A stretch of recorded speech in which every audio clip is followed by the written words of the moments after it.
आवाज आ रही है भाई सब बच्चों को? मेरे प्यारे बच्चों, आप सभी को नमस्कार। आप सभी को नमस्कार, आप सभी का स्वागत है।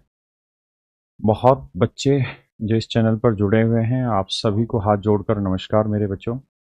आप सब ने इतना साथ दिया, उन सभी चीज़ों के लिए धन्यवाद। मेरे प्यारे बच्चों, मेरा बोलने का तरीका, बताने का तरीका हमेशा सभ्य रहता है और मैं हमेशा कोशिश करता हूँ उसी तरीके में मैं अपनी बात आप तक पहुँचाऊँ। और इतने सालों से आप लोग प्यार देते आ रहे हैं, तो मैं उसी तरीके से ही आज की बात भी आपके सामने रखूंगा। मेरे बच्चे, आप सब जानते हैं कि पिछले 2 दिनों में क्या हुआ। मैंने अपनी तरफ से मुश्किल से मीडिया चैनल पर अगर देखें तो कल मैंने मीडिया चैनल्स पे जाना स्टार्ट किया, मीडिया हाउसेस पे जाना स्टार्ट किया है। इससे पहले सुबह 7 साढ़े 7 बजे हम घर से निकले थे 31 तारीख को, और जैसे वहां पहुंचे हैं उसके बाद डिटेन हो गए। फिर रात को वापसी 1 बजे घर पे आए हैं। तो वो सारी चीज़ें आपने रीलों के थ्रू, वीडियोस के थ्रू, न्यूज चैनल के थ्रू, सोशल मीडिया हैंडल्स के थ्रू हमारी देख लीजिए। देखिए, एफआईआर मुझ पर भी हुई है, मेरे नाम से एफआईआर हो रखी है, लेकिन केवल मेरे ऊपर नहीं, बहुत सारे और भी मेरे साथी टीचर्स पर हो रखी है। सारे के सारे टीचर्स आपकी आवाज बने हुए आपके लिए लड़ रहे हैं, और बहुत उम्मीद है कि सभ्य तरीके से मेरे बच्चे ये लड़ाई आगे हो और हम सरकार तक अपनी बात भी पहुंचा पाए। मेरे प्यारे बच्चों, मैं किसी भी हिंसक आंदोलन का या विदाउट परमिशन किसी भी तरीके के किसी आंदोलन की आपको परमिशन नहीं देता हूं अपनी तरफ से, और ना मैं ऐसे किसी आंदोलन में पार्टिसिपेट करेंगे आगे। हम हर चीज सभ्यता से उठा रहे हैं। मैं तारीफ करूंगा यहाँ पे अभिनय सर की भी, कि जब उस पुलिस वाले ने उनको कहा कि मर्द होता तो ये वर्दी पहनता, तो मैं तारीफ करूंगा अभिनय सर की कि वो हंसते रहे और चुपचाप रहे। मैं तारीफ करूंगा बाकी सारे टीचर्स की कि पुलिस ने बहुत सारे टीचर्स पर हाथ उठाए हैं। मैं तारीफ करूंगा नीतू मैम की कि उनको घसीट के पुलिस लेकर गई, लेकिन उस लेडीज ने पुलिस के ऊपर कोई हाथ नहीं उठाया, ना कोई अभद्र भाषा का इस्तेमाल किया। मैं चाहे सिपाही भी हो उसको भी साहब कहकर ही संबोधित कर रहा था। वो चाहे हमसे ही पढ़े हुए थे सारे के सारे, उनकी आंखों में आंसू थे हमें हटाने के लिए, लेकिन फिर भी हमारे शब्द बहुत सभ्य थे। और यही 31 जुलाई की सबसे बड़ी जीत थी, और इस जीत के लिए मैं बधाई देना चाहता हूं सभी अध्यापकों का कि उन्होंने अपना संयम बनाए रखा। बहुत सारे ऐसे टीचर्स हैं जिनके चोटें आई हैं, हमारे कुछ साथी थे जिनके हाथों में चोट आई है, बहुत सारे साथी जिनके गले में चोट आई है, बहुत सारे ऐसे लोग थे जिनके गुमचोट थी, लेकिन सब शांत थे, किसी ने किसी तरीके की हरकत नहीं की। और हम ऐसे ही पीसफुल आवाज के समर्थक हैं और ऐसे ही पीसफुल आवाज में रहते हैं। आपने देखा होगा उस वीडियो में जब भगदड़ हुई तो मैं वहीं पे खड़ा रहा। क्यों? क्योंकि मुझे एक चीज पता थी कि अगर हम अभद्र भाषा का इस्तेमाल नहीं करेंगे तो ये दिल्ली पुलिस हमारे साथ कोई दुर्व्यवहार नहीं करेगी। जो हमारे साथ हुआ वो, हम ऐसा कुछ नहीं कह रहे हैं कि दिल्ली पुलिस ने गलत किया, जो उनको ऊपर से आदेश मिला उन्होंने वो हमारे साथ हुआ, और हमें उसको लेके कोई शिकायत नहीं है, क्योंकि ऐसा व्यवहार हमारे बच्चों के साथ ऑनलाइन लैब्स में रोज होता है। बच्चे परेशान होते हैं, 500-500 किलोमीटर दूर जब बच्चों का सेंटर पड़ता है तो कोई बड़ी चीज नहीं है, बच्चे परेशान होते हैं। जब कोई बच्चा, जम्मू कश्मीर का बच्चा दिल्ली में सेंटर डाला जाता है, और मेरे बच्चों, जब राजस्थान के बच्चे का एक वीडियो वायरल हो रही थी जिसमें उसका अंडमान में सेंटर डाला गया है, बहुत सारे ऐसे बच्चे हैं जो वेस्ट बंगाल के कहीं और फेंके गए, उनकी तीनों प्रीफरेंस नहीं है। तो मैं समझ सकता हूं उन बेटियों को, उन लड़कियों के साथ क्या हुआ होगा और वो किस दर्द से गुजर रहे होंगे, कि जहां आज के समय में इतनी महंगाई है, इतना कमाने के सोर्सेज इतने कम है, उसके बावजूद भी वो अपने पेरेंट्स के साथ पेपर देने जा रहे हैं, और वहां जब जाते हैं तो पता चलता है कि उनका एडमिट कार्ड डाउनलोड नहीं हो रहा, सेंटर चेंज हो गया है, पेपर रीशेड्यूल हो गया है। तो उन सभी समस्याओं के सामने हम टीचर्स की एक दिन की समस्या कोई मायने नहीं रखती है, इसलिए हम इसको कोई मुद्दा भी नहीं बना रहे हैं। और मैं आप सबसे कहता हूं, हाथ जोड़कर विनम्र रहिए, जहां है वहीं खुश रहिए। आवाज जो भी उठानी है टीचर्स उठा रहे हैं, टीचर्स उठा लेंगे। सोमवार को डीओपीटी मंत्रालय से हमारी मुलाकात भी है। वहां मेरा एक स्टूडेंट था, हमारे साथी टीचर्स थे, तो एक स्टूडेंट था, उसके थ्रू हमने वहां कम्युनिकेशन किया है, और एक छोटा सा हमारे को वहां से सपोर्ट मिला है कि हमें सुनने के लिए एक छोटे सी चीज पर बुलाया गया है। डीओपीटी मंत्री नहीं मिल रहे हैं, लेकिन कोई अधिकारी मिल रहे हैं या शायद उनके प्राइवेट सेक्रेटरी मिलने लग रहे हैं। लेकिन हम हर दरवाजे का हाथ जोड़कर स्वागत करेंगे, हम किसी तरीके की कोई अभद्रता में नहीं जाएंगे। मेरे बच्चे, दुख तब होता है जब हमारे बच्चों के मन में यह बात उठती है कि हमारी आवाज नहीं उठाई जा रही है, केवल यह आंदोलन एसएससी का हो गया है। दुख तब होता है जब हमारे ही साथियों को कई बार ऐसा महसूस होता है कि यह आवाज नहीं उठाई गई। मैं उन सभी साथियों से, खासकर बिहार से आए हुए टीचर से, मैं हाथ जोड़कर माफी मांगता हूं कि हम उनके साथ मिल नहीं पाए, उनके साथ बात नहीं कर पाए, क्योंकि एट रैंडम ऐसा हुआ कि एक झटके में 18 सेकंड का मैंने वो नोट किया था, वो 18 सेकंड का टाइम था। उस 18 सेकंड में सब इधर से उधर हो गया और उसके बाद हम रात 1 बजे फ्री हो रहे हैं, तो हम बाकी टीचर्स के साथ कम्युनिकेट नहीं कर पाए। हम आवाज रेलवे की उठाते, लेकिन तब जब हम डीओपीटी मंत्री से मिलते, हमारी मुलाकात हुई ही नहीं डीओपीटी मंत्री से। हम वही तो डिमांड वहां कर रहे थे पीसफुल प्रोटेस्ट में कि केवल 4 आदमियों को हाथ जोड़कर आगे भेज दीजिए। यहां तक कि अभिनय सर के साथ आपने देखा, जो पुलिस अधिकारी थे उन्होंने क्या भाषा इस्तेमाल की कि मर्द होता तो वर्दी पहने रहता, निकालता नहीं।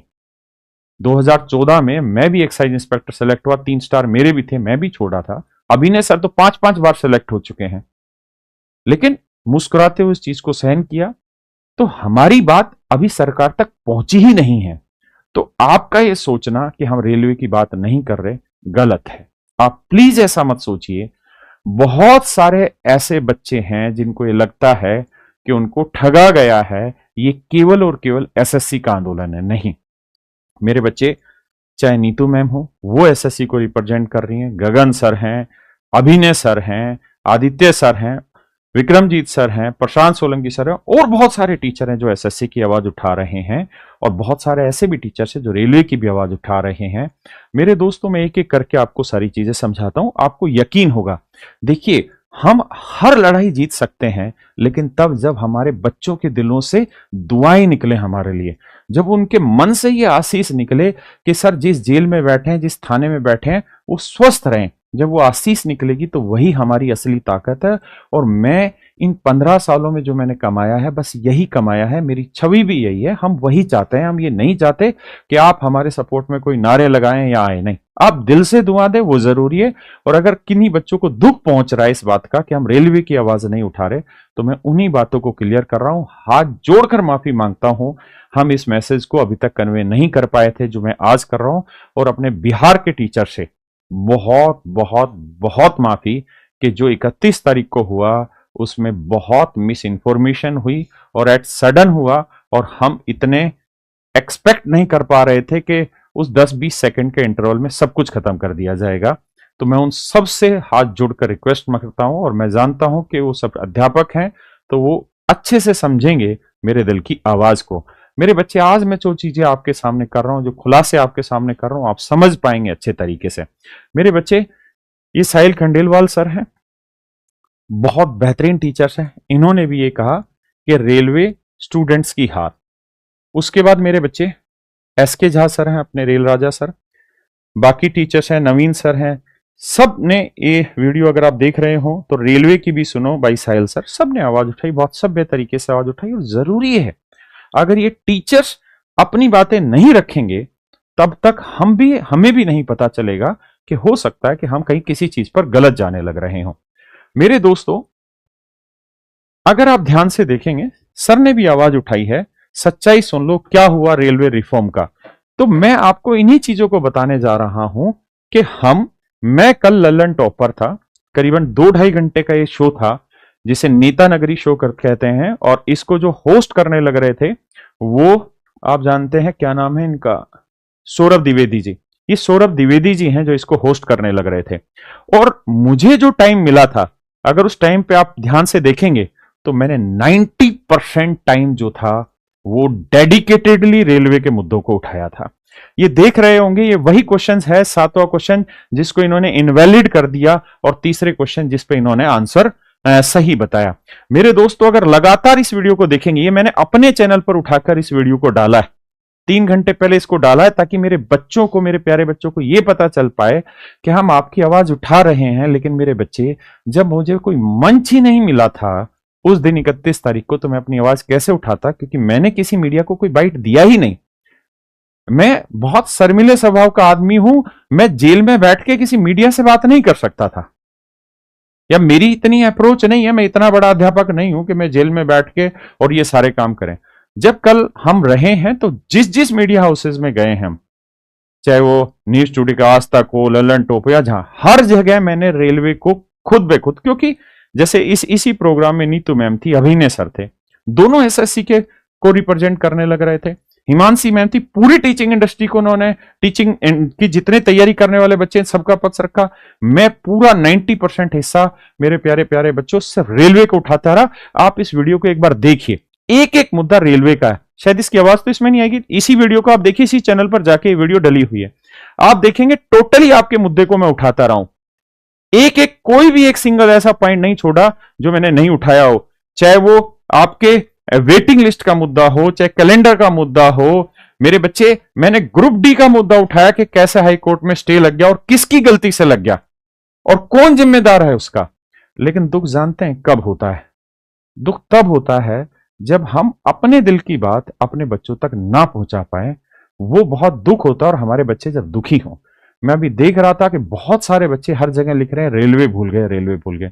तो मेरे प्यारे बच्चों, हाथ जोड़ के रिक्वेस्ट कर रहा हूं, अपने मन में पॉजिटिव रहिए, नेगेटिव मत रहिए। अभी हम सरकार के किसी भी नुमाइंदे से नहीं मिले हैं। जिस वक्त सरकार के नुमाइंदे से मिलेंगे, ये मैं वादा कर रहा हूं आप लोगों को, सबसे पहला जी जान लगा के, चाहे मेरे साथ कुछ भी हो, लेकिन मैं रेलवे को पूरी तरीके से रखूंगा वहां पे। लेकिन हमें वो मौका मिला ही नहीं है मेरे बच्चों। जब मुझे मौका ही नहीं मिला है, क्योंकि एसएससी की आवाज रखने के लिए नीतू मैम है, अभिनय सर हैं, इस चैनल में भी ये लोग थे, तो मैंने अपने आप को डिसाइड किया था कि मैं डेडिकेटेडली रेलवे के लिए वहां पे आवाज बुलंद करूंगा, और मैंने की है मेरे दोस्तों। इसलिए आपको पेशेंस रखना होगा। अगर आपने मुझ पे भरोसा जताया है तो उस भरोसे को मन में लगाना होगा। अगर आपका भरोसा डगमगाएगा तो मैं डगमगा जाऊंगा। मैं आपके भरोसे और विश्वास पर ही चल रहा हूं, और मेरे जितने शिक्षक साथी उनके विश्वास पर ही चलने लग रहा हूं। जो बिहार के मेरे टीचर्स हैं, उन्हीं के दम पे ये रेलवे रिफॉर्म उठा है। इतने बड़े बड़े टीचर हैं, चाहे एसके झा सर हो, नवीन सर हो, इतने बड़े बड़े टीचर्स हैं। आप देखिए, रोशन सर है ज्ञान बिंदु वाले, इतने बड़े स्टार टीचर्स हैं। आज के टाइम में पूरा भारत उनको सुनता है, लेकिन मैं उनसे मिल नहीं पाए। उनके साथ अव्यवस्था में हम उनको कहीं पर भी, मतलब उनकी कहीं सपोर्ट नहीं कर पाए। इतने बड़े टीचर्स हमारे साथ थे, अगर वो मीडिया को वहां पे बाइट देते, मीडिया को रिप्रेजेंट करते, तो हमारी आवाज ग्लोबल हो सकती थी। अब बताइए, हम जेल में बैठे हैं, थाने में बैठा रखा है, हमें डिटेन किया हुआ है, तो हम कैसे उस बात को कह दें? मैंने उनसे माफी मांगी इस चीज के लिए कि सर, मैं जानता हूं कि आप लोग हमारी आवाज पर आए थे, हमारे प्रार्थना पर आए थे, लेकिन हम आपके लिए व्यवस्था नहीं कर पाए। आप जैसे ग्लोबल टीचर को अगर मीडिया अटेंशन नहीं दे, क्योंकि यही तो वो टीचर हैं जो मीडिया में इतने बड़े हैं, इनसे हजारों लाखों बच्चे पढ़ के सेलेक्ट हो रहे हैं। अगर इन लोगों को मीडिया रिप्रेजेंट करने का मौका मिलता और ये व्यवस्था नहीं होती, तो शायद ये आंदोलन और ऊंचाइयों पर होता। लेकिन उसके लिए मैं बहुत दुखी हूं, और मैं उन सर से मैंने पर्सनली भी माफी मांगी, और मैं बाकी सभी बिहार के टीचर से भी पर्सनली इस चीज को लेकर माफी मांगता हूं। लेकिन सारा खेल एक ही जगह आके रुकता है कि आप अपने मन में कोई गलत विचार नहीं लाएंगे। मैं जिम्मेदार हूं। जहां आप जिस मीडिया हाउसेज में बैठे, वहां एक ही सवाल, हर मीडिया चैनल का एक ही सवाल, ये तो कोचिंग वालों का उठाया हुआ है। एसएससी चेयरमैन का ये शब्द है, ये तो कोचिंग वालों का उठाया हुआ है, इनका धंधा पिट रहा है। आप देखिए, 2017 से हम लोग आवाज उठा रहे हैं। ये 2017 की वीडियो है। ये गोपाल वर्मा सर हैं, ये जयदीप सर हैं, ये मैं खड़ा हूं, ये गौरव सर हैं। 2017 के आंदोलन से हम आवाज उठा रहे हैं। हमने 2017 के बाद कभी इस तरह से कोई आंदोलन नहीं किया। हमें 2025 में आंदोलन करने की जरूरत क्यों पड़ी? हमें कोचिंग माफिया कहा जा रहा है, कह रहा है तुम्हारे बैचेस नहीं बिक रहे हैं, तुम्हें इसलिए दिक्कत है, तुम्हें फंडेड हो रहा है। और कुछ तो ऐसी चीजें हो रही, कुछ टीचर्स के थ्रू भी एक वो हो गया कि हमने विपक्ष पर भी कटाक्ष कर दी, तो विपक्ष भी इस चीज की उंगली उठा रहा है कि तुम हो कौन फिर? तुम ना पक्ष को बकस रहे, ना विपक्ष को बकस रहे हैं। तो कुछ हम कर दे रहे हैं गलती छोटी मोटी, लेकिन हम एक चीज जरूर चाहते हैं कि हमारे बच्चों के दिलों से दुआएं निकलती रहे, क्योंकि वही दुआएं हमें जिंदा रखेगी और जिस जगह हम लड़ने जा रहे हैं वो लड़ाई भी हम एक दिन 100% जीतेंगे। मैंने कभी ये नहीं कहा था कि हम एक दिन में जीत लेंगे, लेकिन मैंने ये कहा था एक दिन जरूर जीतेंगे, और आपको विश्वास रखना होगा। हमें कोचिंग माफिया कहा जा रहा है। आप क्या सोच रहे हैं, जब मीडिया हाउसेज में बुलाया जाता है तो जिस तरीके से आप हमारी इज्जत करते हैं, जब मैं बिहार अभी विपिन मुखिया सर के चुनाव के में रोड शो में गया तो बच्चे सिर्फ हाथ लगाने के लिए रहते कि सिर्फ हाथ लगा ले टीचर के। आप जिस तरीके से इज्जत करते हैं आप समझ नहीं पाते हैं। मीडिया हाउसेज में हमें कोचिंग माफिया बोला जाता है। कहते तुम महंगे महंगे बैचेज बेचते हो और महंगे महंगे बैचेज बेचकर तुम करोड़ों कमाने लग रहे हो। हम कोचिंग माफिया हैं। हमें ये कंपनी फंड कर रही है, हमें वो कंपनी फंड कर रही है, और हमारे बच्चे हमें भगवान समझते हैं। तो मेरे बच्चों, आप अपने मन में दुआएं बनाए रखिए। आगे जो होगा वो वक्त से वक्त पे आपको बताया जाएगा। मैं किसी हालत में नहीं चाहता कि एक सिंगल स्टूडेंट पे भी एफआईआर हो। मैं नहीं चाहता, क्योंकि टीचर्स के पास उतना पैसा है, उतना सामर्थ्य है कि एफआईआर झेल लेंगे, लेकिन आप नहीं झेल पाएंगे। इसलिए स्टूडेंट को हम आगे चेहरा नहीं बनाना चाहते कि वो पिटे कुटे और उनके ऊपर एफआईआर हो। नहीं, हम चाहते हैं टीचर्स हैं, सब संभाल लेंगे। और हम कोई कोचिंग माफिया नहीं है। अगर हम कोचिंग माफिया होते तो हम 2017 में लड़ाई ना लड़ रहे होते। हम हर उस गलत चीज पर लड़ाई लड़ते हैं। हम कोचिंग माफिया होते तो हमारे बैचेज की फीस बहुत बड़ी हो चुकी होती है। हम किसकी आवाज उठा रहे हैं? आप खुद सोच के देखिए, क्या बच्चों के पास इतने बड़े बड़े यूट्यूब प्लेटफॉर्म है? भाई ये 6 लाख जो मेरे यूट्यूब चैनल पे फॉलोअर्स हैं, इस कैरियल पे 6,04,000, ये कहां से बच्चे हैं? ये बच्चे ही तो हैं जिन्होंने हमें प्लेटफॉर्म दिया है।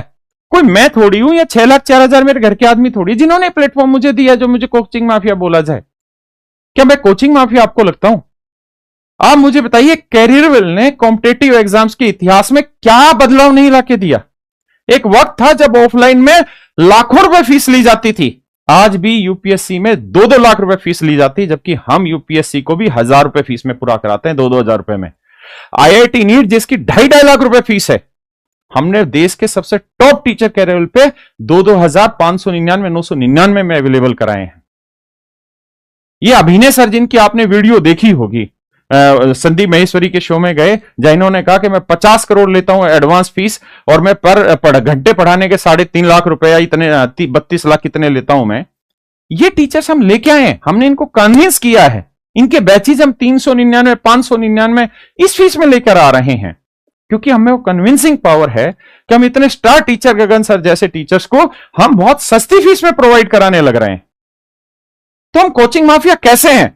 और अगर हम कोचिंग माफिया हैं तो मैं आज एक अंतिम जवाब आप लोगों को दे रहा हूं।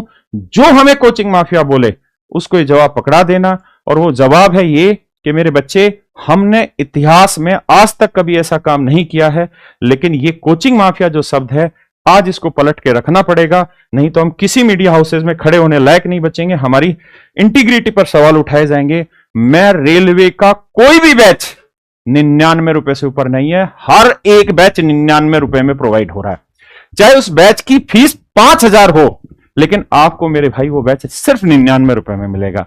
और ऐसा नहीं है कि टीचर हल्के हैं। मैं खुद मेरे भाई मैथ पढ़ा रहा हूं, खुद मैथ पढ़ाऊंगा, कोई दूसरा टीचर नहीं पढ़ाएगा। मेरी जिम्मेदारी सिर्फ मैं पढ़ाऊंगा। हम कोचिंग माफिया कैसे हो सकते हैं? अगर 99 रुपए में भी किसी को लगता है कि मैं कोचिंग माफिया हूं, तो डंके की चोट पे कह दो कि तुम ईमानदार आदमी हो। आप बताओ, 99 रुपए में कोई भी रेलवे का बैच आदमी कोचिंग माफिया कैसे हो सकता है? मेरे भाई, चाहे एनटीपीसी सीबीटी 2 का बैच हो, मेरे भाई चाहे आरआरबी एएलपी नॉन टेक का बैच हो, हर एक बैच में मैं पढ़ा रहा हूं। रीजनिंग भरत सर पढ़ा रहे हैं, साइंस काजल मैम पढ़ा रही। सिर्फ काजल मैम का जो साइंस का बैच है वो 999 रुपए का आता है, केवल साइंस का। मैं इन सारे टीचर्स का बैच सिर्फ 99 रुपए में आपको दे रहा हूं। अगर एक टीचर की कॉस्टिंग निकालेंगे तो 9 रुपए एक टीचर की कॉस्टिंग नहीं आएगी। अगर मैं 9 रुपए में 6 महीने मैथ पढ़ाऊंगा, जीरो से लेकर बिल्कुल हीरो तक, तो आपको लगता है कि मैं कोचिंग माफिया हो जाऊंगा? मैं करोड़ों रुपए कमा दूंगा इस 9 रुपए की फीस में? हमें झुकना पड़ता है, क्योंकि हम बच्चों की नजर में भगवान बच्चे मानते हैं। और जब हम ऐसे मीडिया हाउसेज में जाते हैं तो हमारी इज्जत गिरती है, हमें कोचिंग माफिया की नजर से देखा जाता है।